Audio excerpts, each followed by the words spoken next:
and welcome to the first ever edition of Infodump, the podcast. I'm your host, Theo Mastio, and joining me today is the lovely Rachel. Would you like to introduce yourself? Yep, hello everybody, my name is Rachael McNutt, how are you? Okay, so true. Today's topic is theater. This is kind of a broad topic, but I think this is something we both have a big interest in, you know? Kind of a shared interest. Java update. Okay. So can you tell me a little bit about the history of theater? Just in general? Yeah, just where did it start? What's theater? The Greeks were like, you know what, let's get drunk and have a party and enjoy life. Yeah, so true. And they're like, let's fucking go at it. Yes, and emotions and something that we learned in theater class. Right? Yeah. So, Self-expression. Yeah. So, when people think of theater, they usually think about Shakespeare, and that guy's kind of pretty old. Although, Timon of Athens was a pretty good play, but what are your favorite non-Shakespeare plays? I love anything by Henrik Ibsen.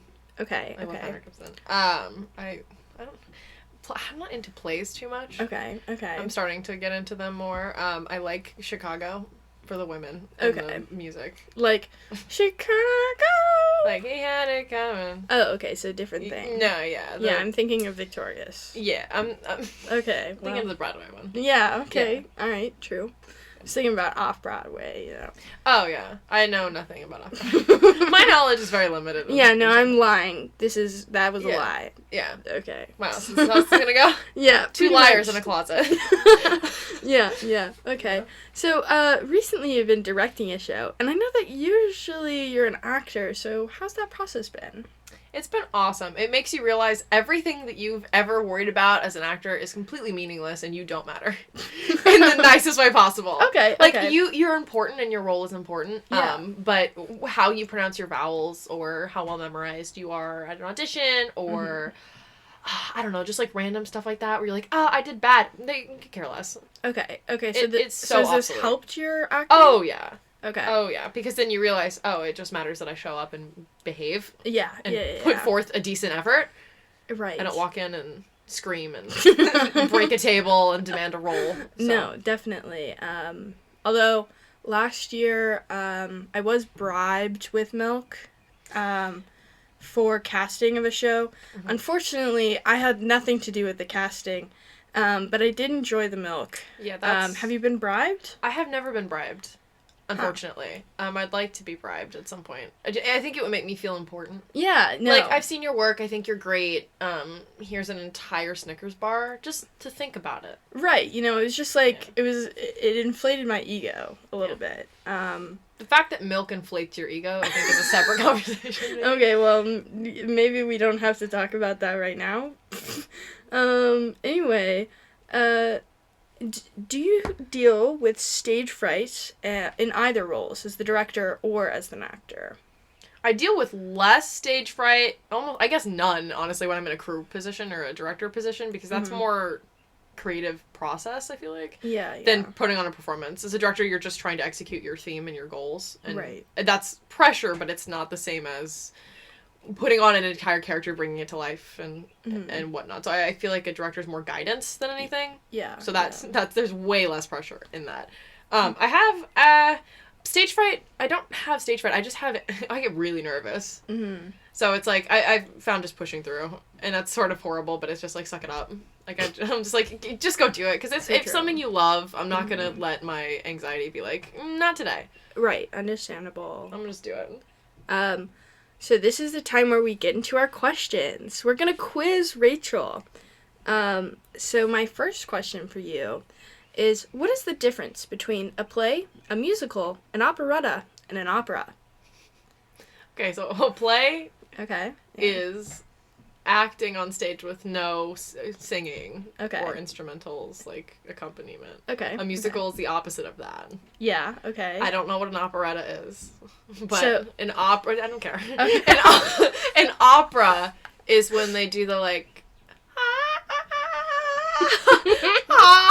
and they do the fancy, and they have the big dresses. Okay. And there's like one person on stage, or they like have two people, and they just like open mouths, like sing at each other. Yeah. So kinda, but that was all wrong. So theater, or a play, while there is less music. There can be music and there can be singing parts, but it's just the amount of singing. So then you've got a musical, which can have both lots of singing and also lots of, like, words and stuff. And then an operetta is sort of in the middle of an opera and a musical, where there is, like, a lot more singing and just, like, a tiny bit of words. Pirates of Penzance, of course, is an operetta.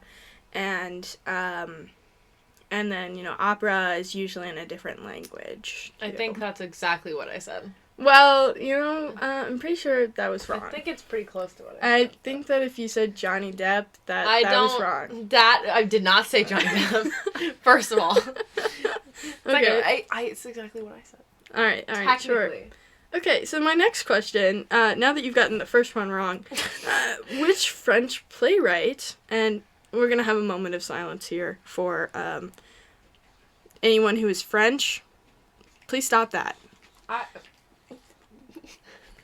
like how Metaxa just walked in and started licking my elbows. Was this conversation? Yeah. Metaxa doesn't see anything wrong with French people. What if Metaxa has some French blood in her? Your kid. It's okay. She's a boxer, not a French bulldog, so... You don't know that. She has a purebred certificate. Well, then I guess you do know that. So yeah, my question is, which French playwright had his famous play, Tartuffe, banned from public and private audiences in France? I'm thinking, Mr. Clean? Uh-huh. The guy who has the eraser? Yeah, the scrub eraser guy? Yeah, okay. I'm thinking his distant grandfather? Okay. Monsieur Squeegee is that person? Close, but no cigar. It was Moliere. Okay. Well, then I just got the name. Yeah, it's pronunciation. You know how the French are. Yeah, of course. There was extra credit on this question, but seeing as sucks. Too bad. I guess you're not getting that one. Yeah. What opera is the musical Rent based off of? The one with the music behind it. If I remember correctly. Had what's it called? It was an opera? Yeah, there was an opera before. Yeah. Okay. It was La Bohème. La Bohème, yeah. Because there's the song Viva La Bohème. Yeah. Yeah. I played that in the car on the way here. Did you? Mentally, yeah. Okay. But it's just, my brain speakers weren't turned up loud enough. Yeah, I was like, I'm pretty sure I didn't have that playing on the speakers. I can faintly, hear it. Gotcha, okay. At night. This next question, what seat letters are usually omitted from a typical audience? Omitted? Yeah. It's a big word. Yeah. You kind of come off a little French there. What's that mean? This is one of the highest insults I've ever gotten, and it's on my first episode of a podcast. Yeah, sorry. I gave you a gourd and everything. I know. And this is just, wow. Well, okay. yeah, and you're going to sue me for his name, so... Yeah, because the Gordons is trademarked. I'm did, so sorry. Yeah. I'm going to sue you. We'll talk about it later. It's a lot of money. Mm-hmm. Yeah. We'll see. Okay, so... I carry a lot of nickels. We'll see if we can work something out. Okay. So yeah, when seat letters are usually omitted, so like you've got all those rows and they've got like A, B, C, and so like what letters are not usually put in a row? X. W. No. What is the question? What seat letters are usually omitted from a typical audience? Like not there in the first place? Yeah. Like there wouldn't be that letter in the row. R. That was also correct. The answer, would you like to know the answer? Yes, Theo, please enlighten me on what seat numbers or letters are omitted. Okay, yeah, sure. O. Okay, because it could look like the number 0. Oh, okay, so. I. I. Because it could be the number 1. Right. And sometimes L. Wow. Sometimes. Wow. Also, sometimes the number 13 is omitted, but... Because evil. Yeah. Yeah. Christianity or something. People are weak right? for their superstitions. Yeah. Well, I mean...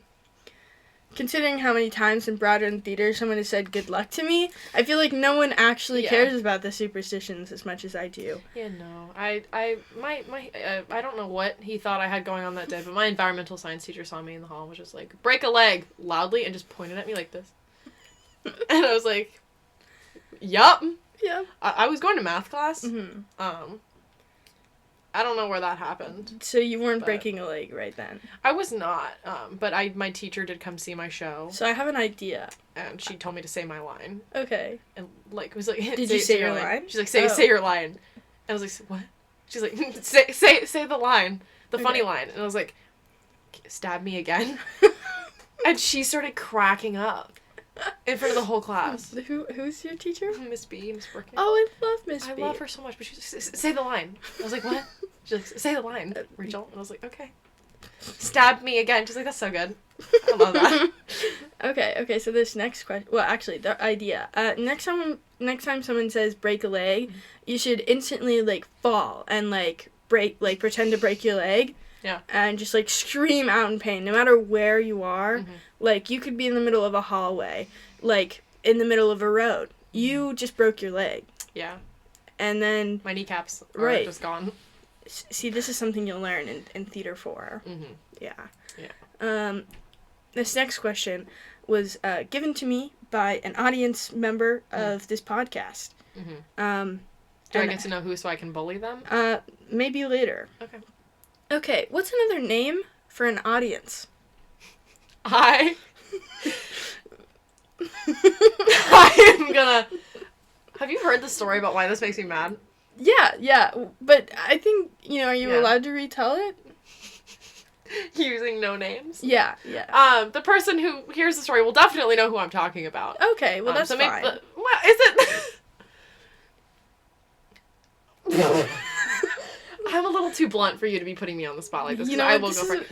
No, but another name for the audience is the house. Okay. I do know that. Okay. I had somebody... I'll tell... I'll screw it. I'll tell a story. Let's have this talk. Yeah, I would like to have No, I had a clarification at a rehearsal recently where I was, like, told to go off stage right. And I was like, to clarify, you mean my right? Because I once, at a Shakespeare show, had the entire cast and crew and director arguing about what was considered stage right and house right and left. Okay. And all that nonsense.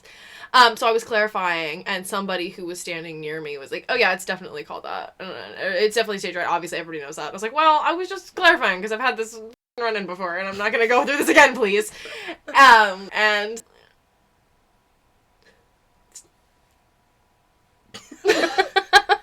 Dead silence. Yeah. No. That was me cursing, actually, right there. That was a lot of language. Yeah. Bad words. Really, like... but no, so I was like, okay. I was like, because sometimes people argue that it's from the audience, and some people argue that it's from the stage. And this person decided to very loudly and aggressively in my face explain to me that it's actually also called the house, and why it's called that. I don't know if you know this about me. I've been doing theater for 4 years. I do, in fact, know that it's called both the audience and the house. Yeah. I think that's something that you are known when you're born, maybe. And so I was pretty aggressively explaining that. Yeah. So now every time somebody asks me if it's the audience or the house, I know there's this particular person who I just despise, who has really short hair, and short brown hair, and she's 5'7". Does she happen to live near me? She does live down the street. Oh, okay.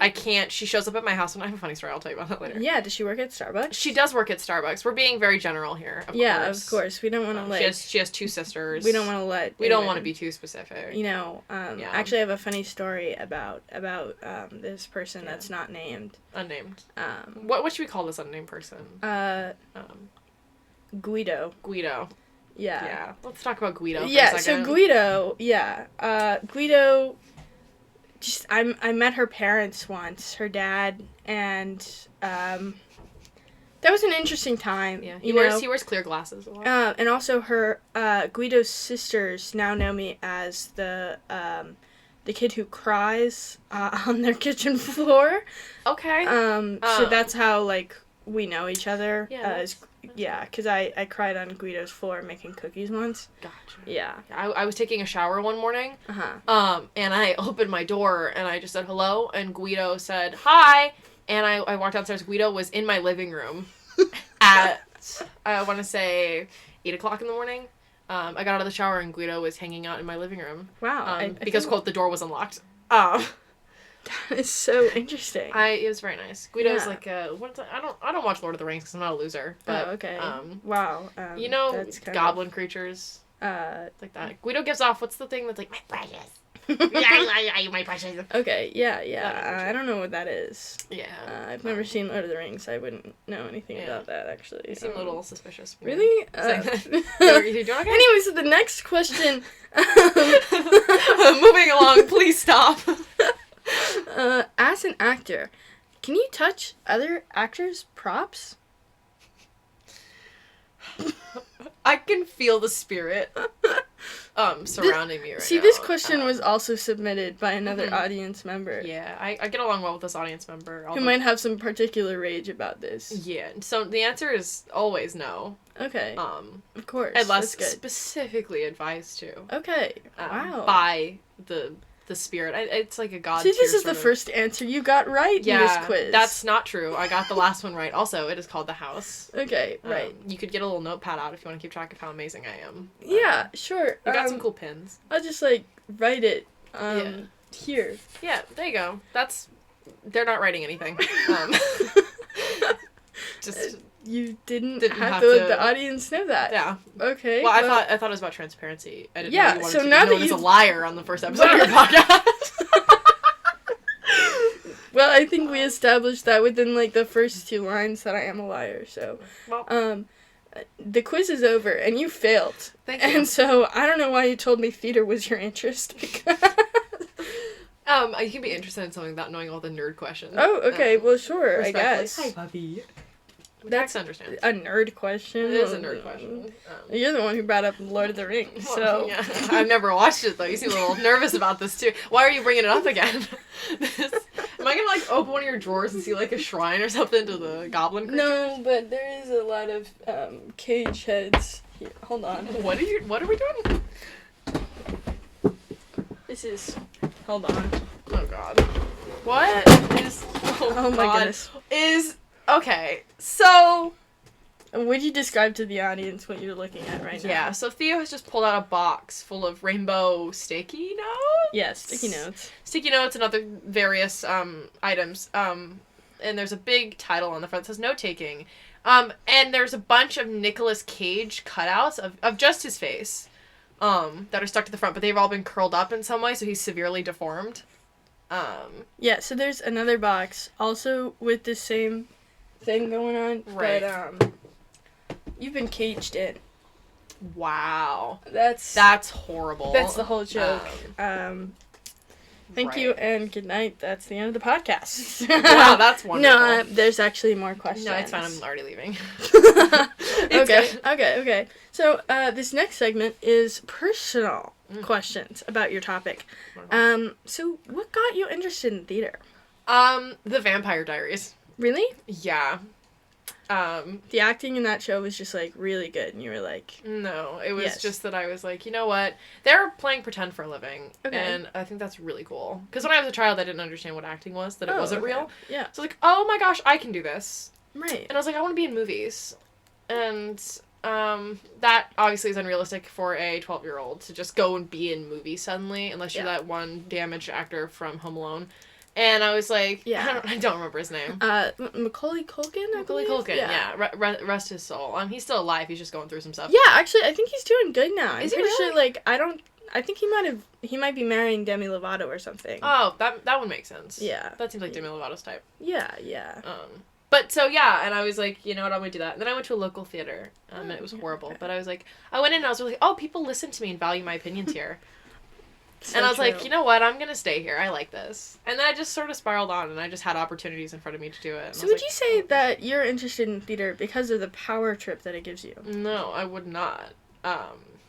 Okay. I think there's... I'm getting some looks right now, audience, and it's just making me a little uncomfortable.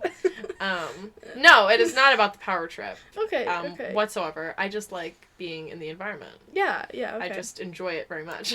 Audience, she has a gun pointed to me. A finger gun. This Theo's is being very dramatic right now. in improv. Actually, this is a bad improv gun. Yeah. Bad? Yeah, it's an improv gun. Because your hand isn't the gun, you're holding the gun. Oh, that makes a lot of sense. Yeah. So. Yeah. But fortunately, I think there's a little power trip. Okay. But okay. We're not admitting that. Okay. Publicly. We're not admitting. We're not. We'll just keep it way down. We're gonna bleep it out. Yeah, this is gonna be complete silence. And that's that. Yeah. This is, Of course. I don't see myself as a god. It's not important. You don't have a god complex. I do not have a god complex. What's that little weasel toot L? Who does the cackle? Which I can do the cackle. Can you do the cackle for the audience? the L cackle. I can. No, keep it down. The audience is gonna hear. I can throw apples at you, and you can be the little creature in the corner. We could do this with the gourds that I just bought. Yes. You can be like a demon, but for gourds. Yeah. But you can't name them Gordon because I already. No, that's actually it's copyrighted by me. Oh, is it? Yeah. I carry a lot of nickels on me. I don't. Okay, sure. Yeah. We just get back. We can back. Oh yeah. Okay. So the next question: what was the worst show you did, and why was it the worst? Why was it the worst? This is interesting. Because all of my first shows were sort of horrible. Yeah. Because the director and the conductor were just mean people. Okay. But I think it's torn between my first two shows. Okay. Mary Poppins and Seussical. Seussical is probably self-explanatory. Yeah, but I was told to shake what my mother gave me at the age of 13 for an audience full of old white men. Oh, yikes. And I was like... I was like, I don't enjoy this. Yeah, no, I can imagine not enjoying that. But a funnier story for Mary Poppins, I had a big umbrella because I was walking in the park and I got caught on the curtain and almost wiped me out. And my dance partner, it was my first time dancing with a dance partner. We had to hold hands like this, like a little dainty. And both of our hands were just real sweaty and we couldn't hold on to each other. And he also didn't understand the footing that we were doing, so we always kept kicking each other. And so when we were performing, I would just whisper to him, like, turn! Because he wouldn't turn. And we get to the front of this, and we walked down to the apron, and we were supposed to turn back around and walk to the back. Okay. And he wouldn't turn at the right time, so I had to just be like, turn! And it was just really difficult. Also, I had to wear a hoop skirt with bank manager pants under it because I had to do a bank scene. I was in every scene in that show. So I had bank manager pants on under a hoop skirt with flats on. Okay, and a parasol. I have some stories to share as well. Mm-hmm. So, for a show titled Seven Nasty Princesses, I played Diamond, the princess who was like, these jewels, these are mine. I'm so pretty. It's a stripper name. Well, I was 13. Like oh, well, that's... So still, it's still technically, but okay, I respect it. Yeah, so I was Diamond. Is that your middle name? No. It's not? No. Diamond? Okay. No, it's not. I could have sworn I heard you that your middle name was Diamond. Yeah, I have two middle names, and they are...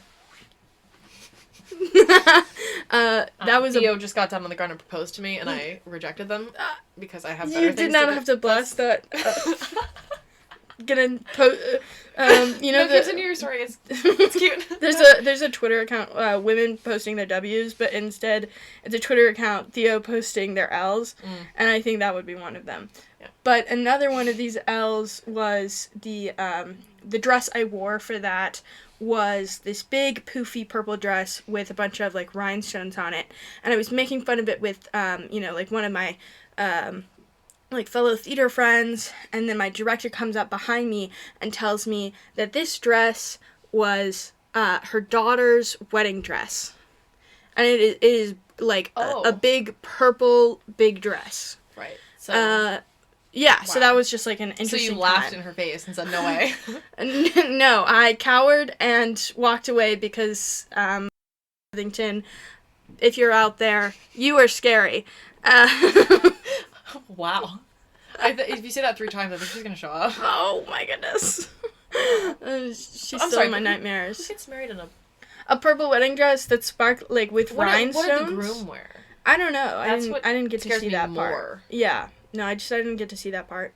But yeah. And then there was another time where I played both a vampire girlfriend and also a cat.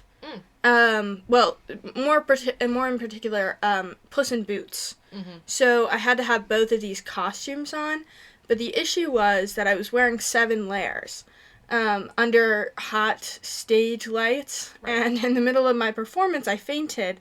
Oh. So I never got to say those Puss in Boots lines. Wow. But I did get to be a vampire girlfriend, so that was You like... also got to pass out. Yeah, I mean, like, that was kind of pretty baller of me, I would say so. In the Mary Poppins show, we had flying sets that got lowered down on the pulleys. Yeah, I almost got crushed by it. And, like, the last second, because I wasn't paying attention, it was coming down on top of my head. Okay, so and the last second, somebody just pulled me back and was like, maybe don't. And then it came down right in front of me. And I was like, oh.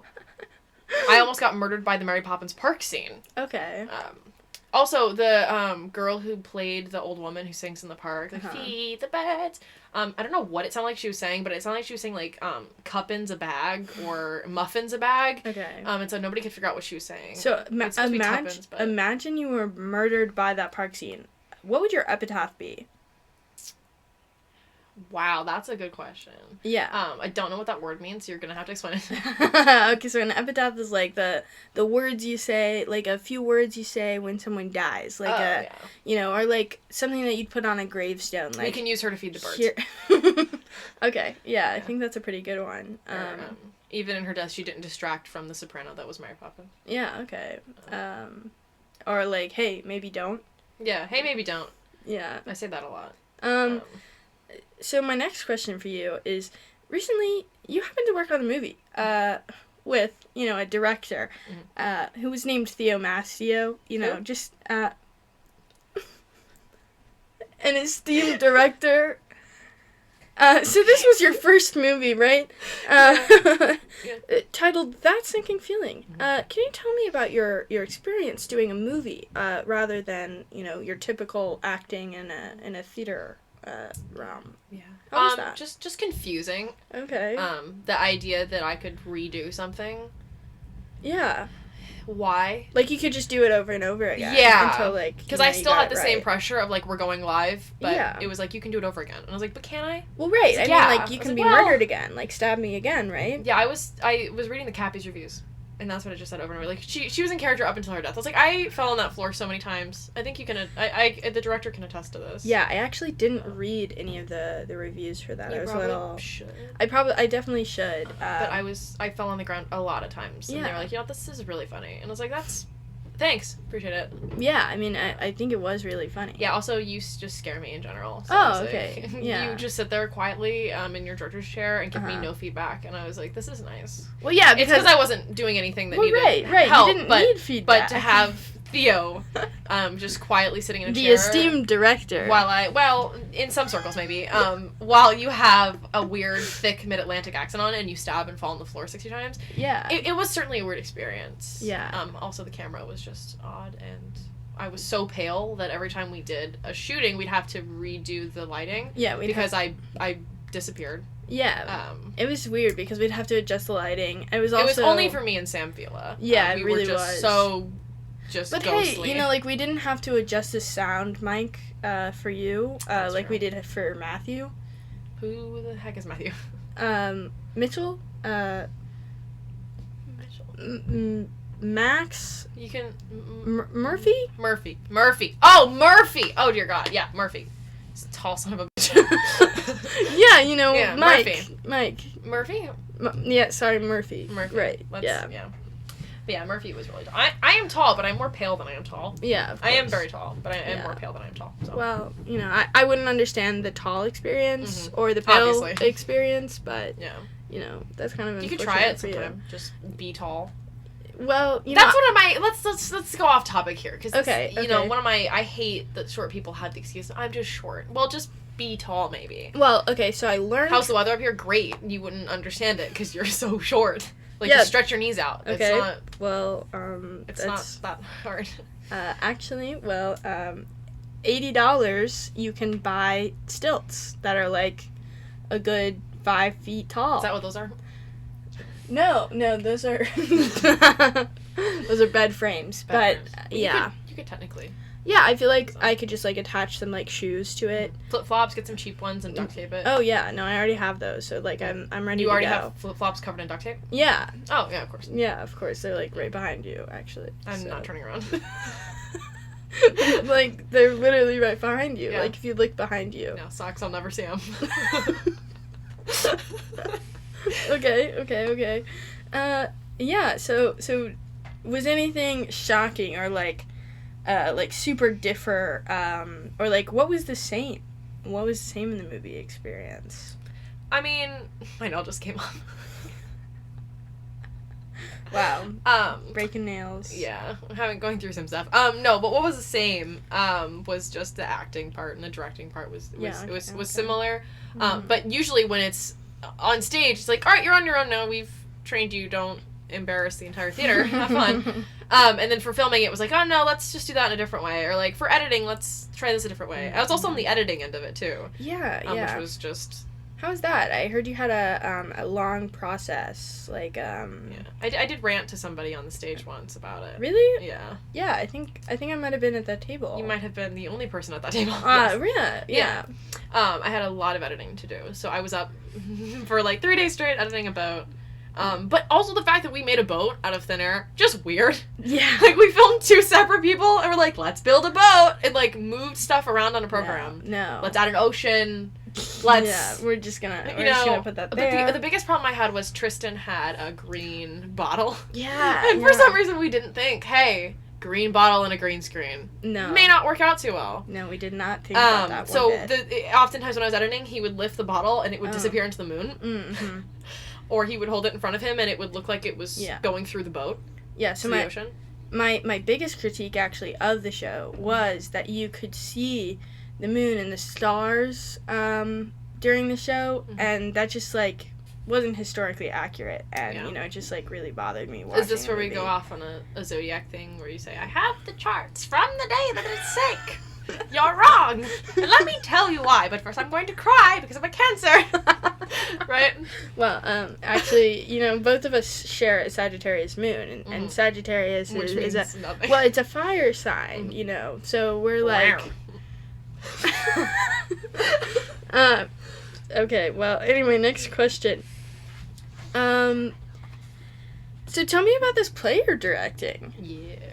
I'm directing A Doll's House by Henrik Ibsen. Whoa. And I love it! Yeah, I love it so much. I could go on about it. I've gotten into the habit somehow of saying delicious. Okay. As a descriptive word for things I like. Yeah, so is it tasty? So we'll do a reading. I'll be like, this is delicious. This is a new flavor. This is tasty. Oh, yeah. I like to think of the things I direct as food. Okay. Now. Okay. A buffet, if you will. Oh, okay. Yeah, sure. But yeah, it's a female empowerment play. Yeah, tell me about the plot. What's the female lead named Nora is like living in a household where she's unhappy with her husband and he's mean. And she's like, you know what? My husband's dying and my father has just died. So I'm gonna forge a signature. Wait, so we can is get money. Is she killing? No. Both of these? Okay. No, she's not. She's not a murderer. She's not a murderer. She's not a murderer. She's just like a bank. That would have been a good rewrite. Yeah, I think that. But she's not a murderer. Okay. And so she's like, you know what, I'm gonna forge a signature so we can get some moolah so I can take my husband to Italy so he can get treatment. Oh, okay. And then later on, this dude comes back, his name's Krogstad, he's a real piece of work. He's like, listen, I know that you forged it, I'm gonna blackmail the hell out of you now, because I want to work at the bank where your husband works and keep my job there. And at the same time, Nora's childhood best friend shows up and goes, hey, I want a job at the bank. And Nora's like, ugh! So she gives it to her friend, and then he's like, I'm gonna blackmail you, and your husband's gonna hate you for the rest of your life now. And there's a big plot, and it's just that carrying out, and you see a bunch of weird characters floating in and out, and at the end she's like, you know what, I'm nothing but a doll to you, this is a doll's house, you're controlling, I hate you, I'm leaving, and then slams the door. And when it first came out, people were very mad about it because they were like, women don't have thoughts like this. This is no, literally, that was one of the critiques was like, women don't think this deeply about their lives. I don't know where you're getting this idea from. Like, but I have a wife and I love her and she thinks deep thoughts. And they're like, no. I don't know where you got that from, loser, but no. Women thinking? Where did you get that from? Women think? They think thoughts? It's weird. But it's been really good to work with, like, the actors and stuff, because they're so, like, nice, and I love my class. I could go on, I'm not gonna go on, but I love my class. And I'll, like, tell them to, like, read something. I was, like, we were reading this one scene where he was just being really evil, and I looked at the person who was reading for Torvald, who's, I can't say his name, and I was, like, read this like you just have, like, venom pouring off of your lips. I was, like, show me this, like, evilness to it. And, they did, and it was beautiful, and I was, like, ah! That's perfect. I'm gonna eat it! I love it! It's delicious! I love it so much! It's like a fresh baked pie, you know? Do you tell your actors, like, I'm gonna eat you? No, I don't. Like, I've probably done before, and I do say that it's delicious and a new flavor palette. I don't think I've looked to my actors and told them I'm gonna eat them. I definitely can. Yeah, I think say, you like, should... this is so good, I'm gonna eat you. And then just see what they say. I think Miss Hudson will call me into a meeting after that and be like, so let's talk about the fact that you just looked at, you know, a sophomore and told me you're gonna eat them. Because their acting was so good. Was you know what? Valid point. I feel like there are a lot more things that we should be able to say. Like, so... convincing. Yeah. Is theater a lifelong thing for you? Or you're just in it for school? I roped theater in with acting.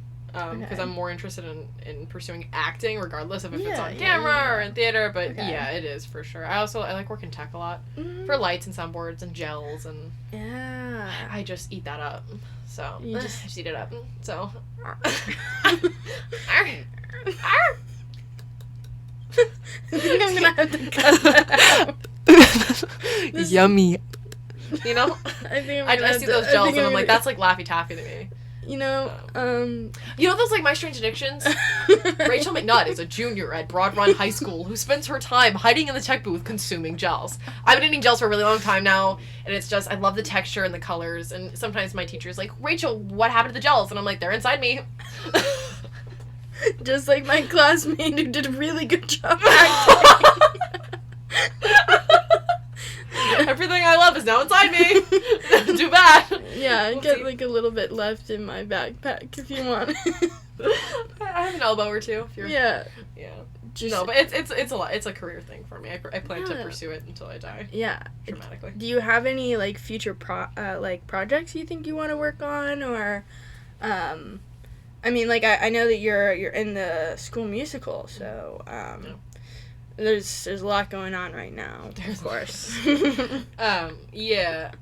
Future projects, I'd say, like, I want to be a canon character for something. Okay. Like Star Wars or, like, Marvel. I just want to be, like, a superhero or, like, a villain at some point. I want to play a villain so bad at some point. You should talk to Aman, because Aman, very in the Marvel movies. Yeah. You guys could, like, write a script where you're both, like, she's a superhero, you're the supervillain. Yeah.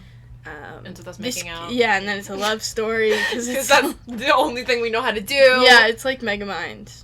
Well, I think that's... What love story did Megamind have? Well, he's big and blue and round. I don't know if anything could love... Like, how do you love that, respectfully? At the end of the movie, he gets the gal. I mean, willingly? Like, I don't think she was really happy with that arrangement. No, she was. Because, like, she got to know him. I mean, would you be happy if you married a big, blue, round, sort of, like, misogynistic superhero with big, bulgy eyes and, like, I'm not really into men, you know, so that's just, like... Okay, but if there was, like, a big blue woman... Well, yeah, but... I don't know. I feel like that wouldn't necessarily deter me. I think, at that point. Yeah, okay. Well, I think I'm going to have to cut that part out. Definitely, right there. But... Yeah. That was just silence, but... Yeah, just silence. And that is general, and that has to do with character. And it's her knees. It's her knees. It's her knees. I'm speaking specifically about her knees. Whoever's making weird faces right now as they listen to this, it's a knee thing. That's a part of character development. I was taught this. Ask Miss Hudson. I was specifically taught... Knees. I'm going to put Miss Hudson on the spot. I was specifically taught about the importance of knees in character development. Okay. They grow and they change. Yeah. Did you know... Well, actually... No, go ahead. This fact, I don't know if this should be... I'll wait to tell this fact. Okay. Yeah, so that's the end of my questions. Do you have any questions for me? Why did you start a podcast? Why did I? Well, because I thought it would be fun. Right. I had a theater project due. Right. This Friday. Is this that It's due, yeah. project? And this then is that. Yeah, this is that project. Yeah. Yeah, I was just like, yeah, this is what I want to do. Also, I love hearing people talk about things they like, and making fun of them, for all of my other friends to see. So, and I think if we take one big lesson away from this, it's that the audience can also be called the house. Yeah. And that Natalie St. Rachi's address is as follows.